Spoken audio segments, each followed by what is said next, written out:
GitHub Copilot, c'est génial. On délègue une grosse partie de la rédaction de son code répétitif et du coup, ça permet de gagner 2 fois plus de temps. On s'épargne très certainement des troubles musculo-squelettiques et on peut se concentrer sur des tâches de dev plus intéressantes. Donc oui, GitHub Copilot, c'est génial, mais c'est payant. Perso, j'ai loupé le coche de la Technical Preview de GitHub Copilot qui a été accessible gratuitement pendant 1 an entre 2021 et 2022. Mais évidemment, je suis bien curieuse de tester ce type d'IA. Justement, en lisant quelques articles sur Copilot, je suis plusieurs fois tombée sur le nom de Codium comme alternative gratuite. Sur le site, ils disent même que l'outil sera gratuit pour toujours. Du coup, on va l'essayer. La première chose qu'on va faire, c'est qu'on va s'assurer que vous êtes bien abonné à la chaîne. Et ensuite, on va aller sur le site de Codium pour voir comment l'utiliser. Bon, je vous propose qu'on télécharge l'extension directe. Donc là, je suis sur le site de Codium. Et ce qui est bien, c'est que d'entrée de jeu, il nous propose de récupérer l'extension. Alors, moi, mon éditeur de code, c'est Visual Studio Code. Tac, Quick Install. On atterrit ici. Donc, ce qui est chouette, c'est qu'on voit qu'on a 150 000 téléchargements qui ont déjà eu lieu de l'extension. Et puis, on a un 5 sur 5, quoi. Ce qui est quand même assez rare, je trouve, sur VS Code, ou du moins, les gens qui évaluent les extensions ne sont pas tendres. Donc, si on a une évaluation aussi élogieuse, c'est que a priori, ça doit en valoir le coup. Tac, donc c'est bon, c'est installé. Normalement, on est censé avoir quelque chose ici. Ouais. Alors, du coup, là, sur le panneau de droite de Codium, on voit mon nom apparaître, Ababa. C'est une IA, certes, mais c'est pas magique. En fait, ce qui se passe quand on installe Codium pour la première fois, là, c'est la deuxième fois pour moi, c'est qu'on est redirigé vers une page d'authentification pour transmettre nos données, parce qu'il faut bien quand même qu'ils se rémunèrent d'une manière ou d'une autre. Non, mais au-delà du cynisme, voilà, ça permet aussi, à soi en tant qu'utilisateur de Codium, de récupérer toutes les requêtes qu'on a pu faire et tout. Mais toujours est-il que voilà, on doit s'authentifier et on a donc ce panneau-là qui est accessible. Mais évidemment, ce qui va nous intéresser, nous, c'est de tester l'extension directement dans du code.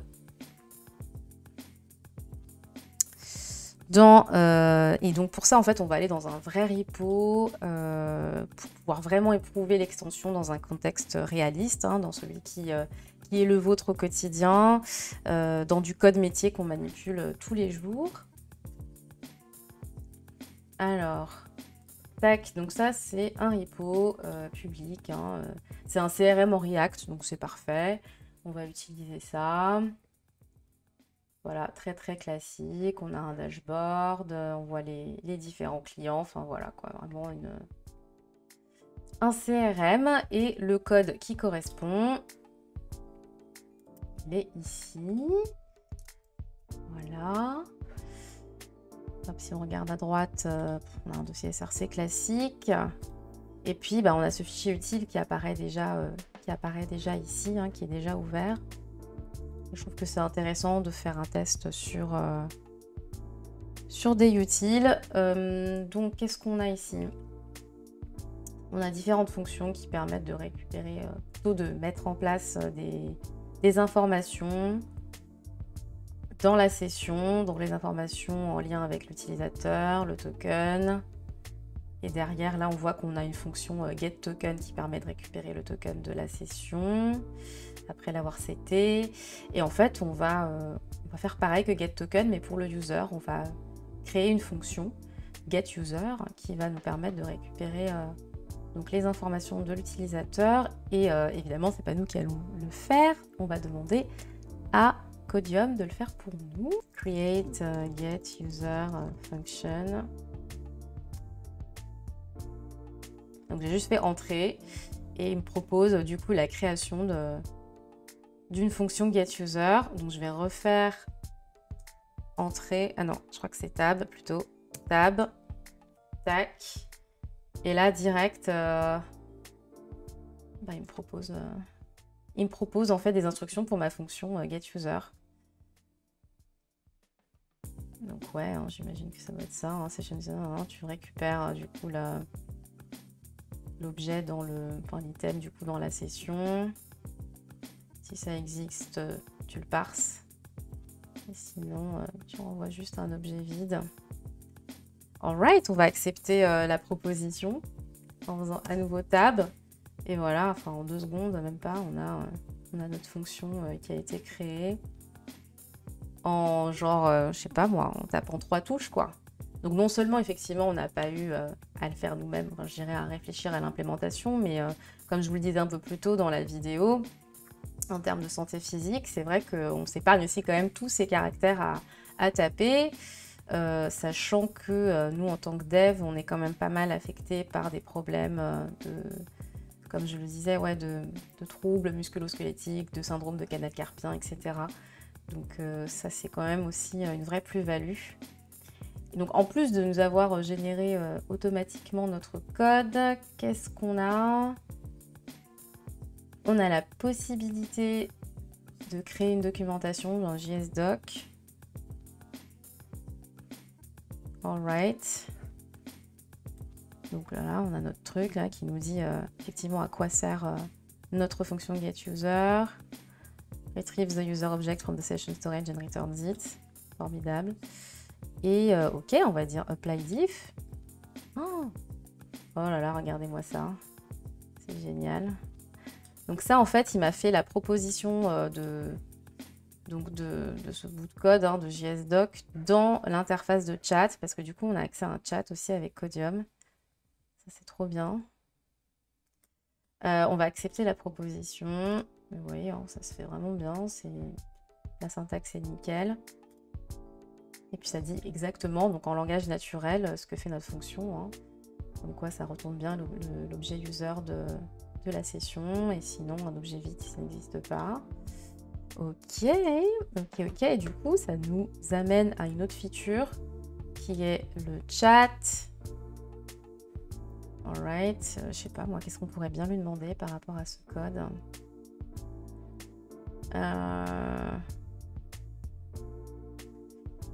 Const token, machin. Tiens, je vais lui demander s'il peut, je sais pas, me mettre... en fait, me faire les instructions de get token, mais en une ligne, quoi. Ok. Can you rewrite get token function as a one-liner? Alors, use the get token function.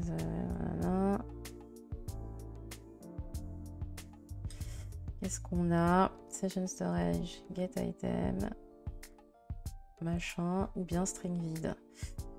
Ouais, ça m'a l'air d'être ça, hein? Waouh, trop bien. Donc soit je peux copier-coller là, directement ici. Sinon, si je lui dis de faire refactor, qu'est-ce qu'on a là? Input du refactor comment. Ah ouais, on a différentes possibilités de refactor. Donc on peut rajouter effectivement des docstrings, des console logs, on peut cleaner le code, regarder s'il y a des bugs, faire des tests unitaires. Purée. Tiens, on va faire test unitaire, on va voir ce que ça donne. Ah, il me le met ici par contre. Bon, en même temps, peut-être qu'il peut pas me créer non plus un fichier dédié ou quoi.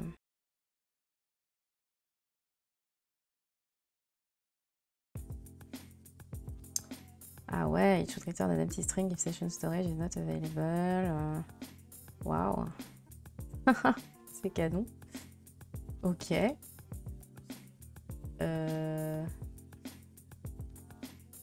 Ok, si je lui dis clean up this code.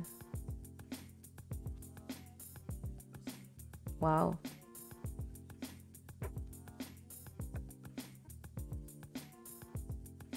Ah ouais, il met même la diff et tout, quoi. Et là, par contre, il propose de apply la div. Ah, en fait, là, par exemple, il m'a proposé le fait de nommer de façon plus explicite mes variables. Store token, session token, etc. Ouais, improve its readability. Waouh. Ok. Il m'a aussi viré l'initialisation non nécessaire du token, enfin de la variable token. Mais il me l'a quand même proposé là, donc je sais pas. Ah non, attendez. Je sais pas pourquoi il l'a proposé, mais après derrière, il me fait ça. Ah oui, parce qu'il a... Ouais, bon, c'est pas ouf non plus comme solution. Je préfère quand même le one-liner qu'on avait un peu plus tôt, qu'on avait ici. Mais non seulement donc, il propose un nouveau code, mais en plus de ça, il donne des explications quoi, dans le chat. Donc je trouve que ça, c'est vraiment bien.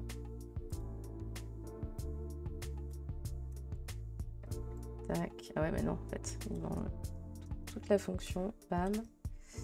Comme ça, on tire parti du fait que ce soit une fonction fléchée. Et boum, quoi. Ah non, c'est bien, hein. Franchement, c'est top. Et qu'est-ce qu'on a d'autre? Donc, on a explain, j'imagine que ça doit être dans le chat aussi. Retrieves the value of a session storage, machin. Ouais, donc ça, c'est vraiment bien. On a vu JSDoc. Et j'ai vu qu'il y avait aussi autre chose avec Codium. Donc là, on vient de voir le chat. Et on a aussi une feature search. Et ça permet en fait de faire des recherches globales dans le code, dans tout le repo. Mais au lieu de s'embêter voilà, à essayer de taper un nom, là comme ici, de fonction ou quoi, qu'on ne connaît pas forcément toujours, parfois on cherche un bout de code, mais en fait on ne sait pas comment s'écrit ce code exactement. Et là, donc on a la possibilité avec Search de... tac, tac, tac. Ouais, de faire nos recherches, mais dans un langage naturel. Voilà, comme on est en train de parler, vous et moi. Ça, c'est vachement bien. Et donc, moi, par exemple, là, j'ai plein de fonctions qui sont liées à l'utilisateur, à ce qui se passe après son authentification et à la mise à disposition, du coup, de ces données dans le code. Donc là, moi, je me dis, du coup, j'aimerais bien voir où est-ce que l'utilisateur s'authentifie, en fait. Quel est le composant où, finalement, ces fonctions nous sont utiles. Donc on va essayer de faire ça. Donc comment on fait pour pouvoir utiliser Search? Ok, il faut que j'enable, il faut que j'active cette feature. Alright. D'accord. Ah oui, donc il télécharge un modèle spécial donc lié à la recherche. Must reload for changes to take effect. Ok, écoutez, on va reload VS Code. Ok, donc on reload VS Code, enfin la fenêtre. Voilà. On retourne ici dans Codium. Et je vais chercher donc où on utilise, où on s'authentifie en fait dans cette application. Voilà, pour voir effectivement à quoi sont liées en fait ces différentes fonctions liées à l'utilisateur, liées à ce qui se passe après son authentification. Alors, where is sign in component? Ah, et ben voilà. Vous voyez, là tout de suite, il m'a sorti un fichier sign in page. Je me doute bien, vu le nom, que c'est là où on s'authentifie. Sign in page, ouais, ben voilà, on sign in click, on récupère en propre du coup une fonction qui dit ce qui se passe à ce moment-là. Et comme ça, moi, ça me permet effectivement d'avoir vraiment un GSX un peu plus concret, je dirais, par rapport à ce qui peut se passer après l'authentification. Donc je trouve ça super bien parce que sinon, en vrai, si j'avais pas eu donc ce panneau de search, à partir d'ici où je suis dans mes utils, bon là c'est un petit repo, mais dans ces repos un peu plus grands, c'est vrai que ça aurait été potentiellement plus compliqué. Enfin, il aurait fallu en tout cas que je fouille. Déjà, je sais que je serais partie dans les composants en premier, vous voyez. Dashboard peut-être pas, mais voilà, quelque part là. Et là, je vois rien qui soit en lien avec l'authentification. Du coup, après, je serais allée dans Pages, effectivement. J'aurais atterri là, mais là, en une seconde, même pas, je suis tombée direct sur le bon fichier. Donc c'est plutôt sympa d'avoir aussi cette feature en plus. Alors franchement, Codium, il fait très bien le taf. On a l'autocomplétion, on a le chat, on a le search global avec le langage du coup naturel, hein, courant. Et on a aussi la rapidité, bien évidemment. A priori, ils tiennent vraiment à continuer à proposer leur offre gratuitement aux particuliers et pour pouvoir engranger des revenus, à proposer du coup aux entreprises des services additionnels via un forfait business dédié. Est-ce que vous connaissiez Codium? Est-ce que vous l'utilisez? Est-ce que vous utilisez d'autres IA qui sont gratuites ou payantes d'ailleurs? Abonnez-vous, partagez cette vidéo et on se retrouve très bientôt.